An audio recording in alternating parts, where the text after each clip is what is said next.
Without a doubt, the most common question I get asked on a daily basis is if I had to start over from scratch, how would I get rich again? And it's funny because I actually did this before. About this time last year, I did a challenge on my YouTube channel where I literally started from $0. And in 30 days, I have built a 6-figure business from scratch. I was out here hustling. I was working a job doing DoorDash. I was reselling stuff from garage sales, grinding, no sleep. And in 30 days, I went from dead broke to having a 6-figure business. And not only did I do it for a YouTube video, but I did it in my real life. I grew up in a family where we didn't have money. There were no millionaires. There was nobody around me that was super successful financially.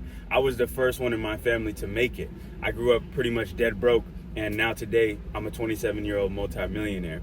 And in this video, I want to share with you guys the things that I wish I knew when I was starting from scratch and give you a playbook on how I would start over again from zero if I had to. And the first step is one of the most important, and everybody skips this step. Everybody wants to go straight into starting their first business. Everybody wants to go straight into building one of these massive companies. But you need to do the first step, and that is getting a taste for the money. What I mean by this is getting some money outside of a 9-to-5 job, making your first dollar in a non-traditional way. You have to do this as soon as possible, and I'll tell you why. The reason why is because once you understand that it's possible to generate money outside of a 9-to-5 job, your life will never be the same. For me, I did it completely backwards. I didn't have a 9-to-5. I went straight into making money from the internet, and it completely warped my perspective on money, so much so that I made a promise to myself at a very young age that I was never going to work a 9-to-5 job. There's nothing wrong with a 9-to-5. In fact, I actually think you should get one, and I'll explain a little bit more on that later in this video. But what I'm saying is, as soon as possible, you need to get a taste for the money. It's kind of like a drug, for lack of a better term. Once you get the first taste of that thing, you get addicted to it, and you want to keep chasing that feeling of getting money for yourself. It's addicting. You will never look at the money you earn from your job the same ever again once you get a taste from the money. And the best way that I recommend you guys to do this, and the way that I did it in my life, is just by reselling stuff. Now, this is not going to make you rich, but this is going to make you your first dollar outside of your 9-to-5. Even if you have something like this, a little $5 bill, you can take this and you can flip this to $20. And you can take that 20, you can flip that up to 100. Go to Craigslist, go to Marketplace, go to garage sales, go to Goodwill, find stuff, look it up on eBay and see what's able to be sold for a higher price. Easiest way to flip your first couple dollars, whether you're in middle school or whether you're 75 years old, this works. I don't care where you live at in the world. This is the first thing that you need to do. Now, obviously, this is not going to make you rich, but it's going to set you up and give you that drive to do the second step. Now, the second step is something that I skipped. In hindsight, if I would have done this second step, I would have gotten rich twice as fast. I went straight to the third step, but the second step is selling a service.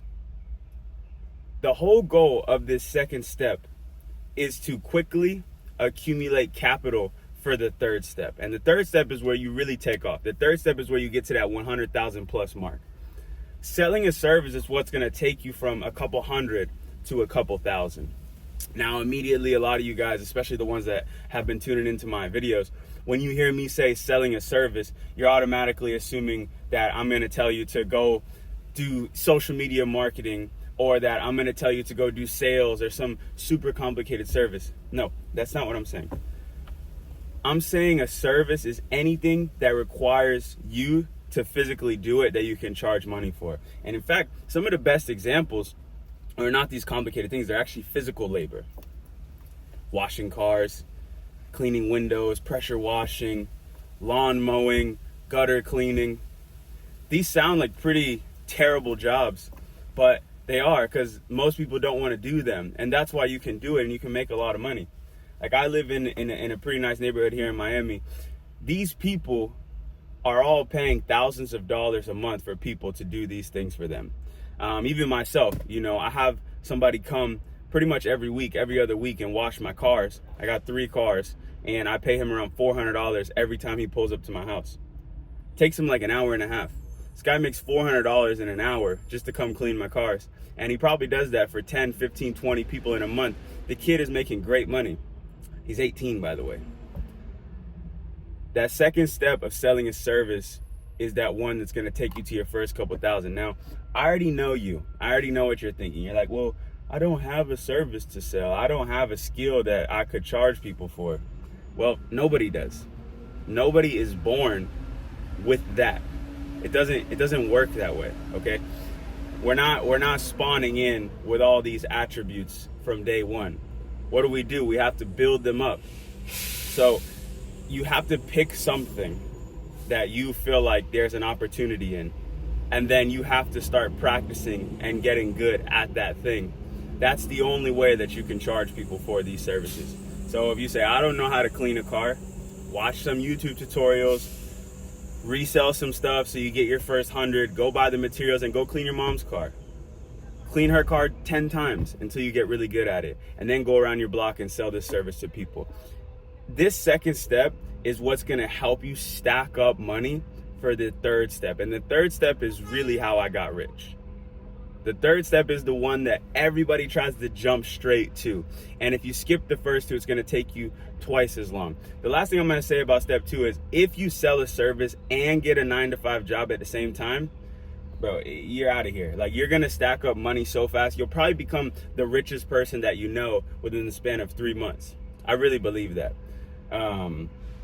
I didn't get a 9-to-5. I had one job. It lasted me 1 week and I quit. And then I never really sold a service like this at scale. So I went straight to the third step. And the third step is called leverage. Leverage is when you get rich.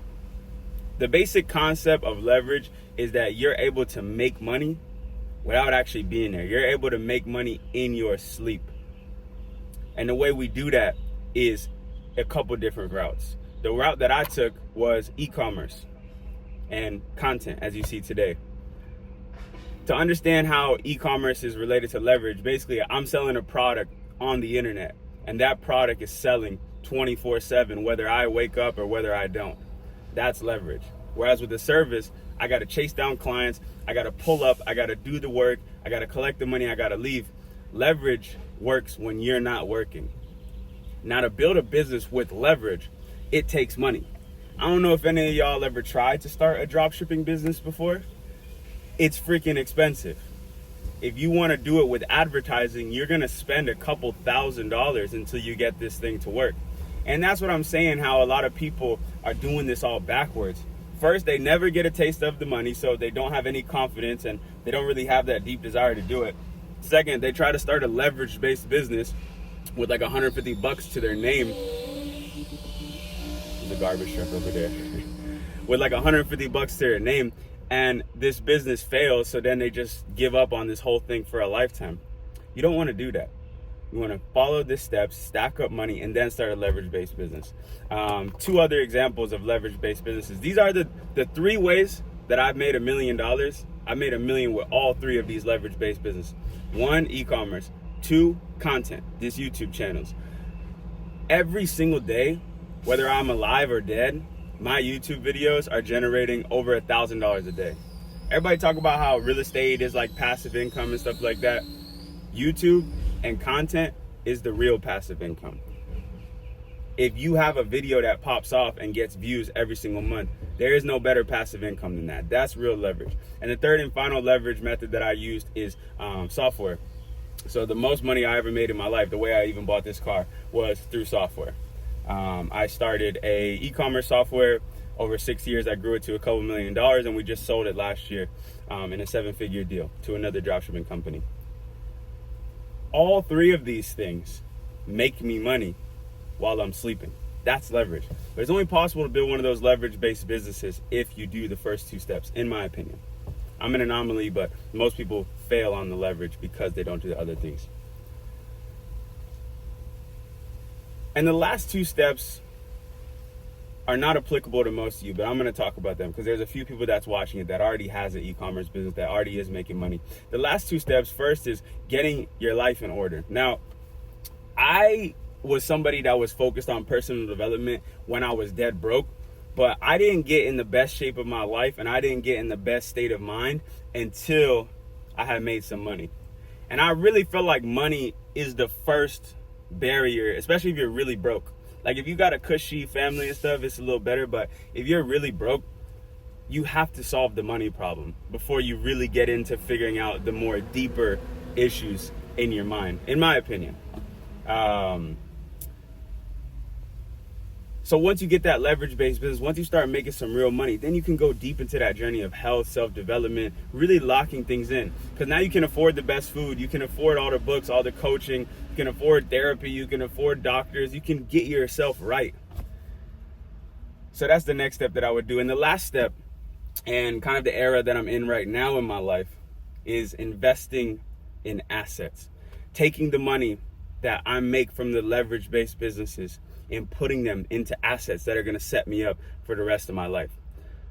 The biggest swing of net worth that I had this year has been from crypto that I bought over a year ago that just went like this. I don't want to say how much money I made in crypto because the IRS is watching, but it's a lot of these orange cars. Many of them. That's why I say this car is Bitcoin orange, because this car reminds me of how beautiful crypto is. And an example I can actually give you the numbers on is a rental property that I had bought. So I had bought this property in Florida last year, in the middle of the year. I went in with my stepdad. We did a little bit of renovations to the place, dropped like $30,000 in renovations. This property was completely in shambles when I bought it. And after doing the renovations, the property value skyrocketed. This property, from the day that I bought it, at $120,000 because it was going into foreclosure, is now worth over $400,000. I know it sounds crazy, but it's true. These are the things that you can do when you have a leverage-based business. And these are the things that give you those big swings of wealth. These super billionaires and stuff, they're not like turning on an ad campaign and that's what makes them richer. They have so much money deep into assets, and they just ride the waves of the economy, and their wealth can swing. You see the headlines, $1 billion, $2 billion in a day. It's because of the assets that they own. But again, everybody tries to skip steps. I don't know if y'all paid attention in school, but if y'all remember the order of operations, this thing of getting money is the exact same way. What is it, like PEMDAS or something like that? You cannot do the subtraction without first doing the parentheses. You cannot go straight into buying real estate and rental properties and crypto if you don't have an income producing leveraged business. It's stupid. Like, actually stupid. You're going to tell me that you're going to take your $65 of spare change a week and put that into meme coins, and you think that's actually going to make you rich? Like, who lied to you, bro? Who lied to you? I don't know. So yeah, if I was starting over with one of these bad boys right here, this is exactly what I would do. So let me know in the comments what stage of this you're at. I'm really curious where you guys are at in this PEMDAS order of operations of money. And let me know what I missed. What's the next step? I don't know. All right, guys. Have a good rest of your day. Talk soon.